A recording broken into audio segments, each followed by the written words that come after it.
বিসমিল্লাহির রহমানির রহিম।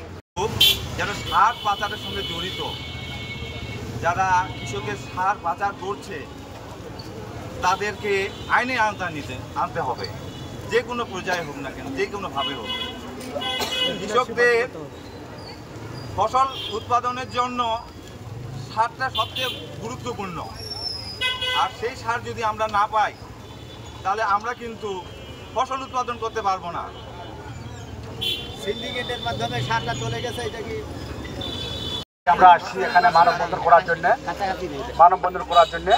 এখানে 4 নম্বর শেখপুর ইউনিয়নের ডিলারের মাধ্যমে সার পাচার হয়ে গেছে।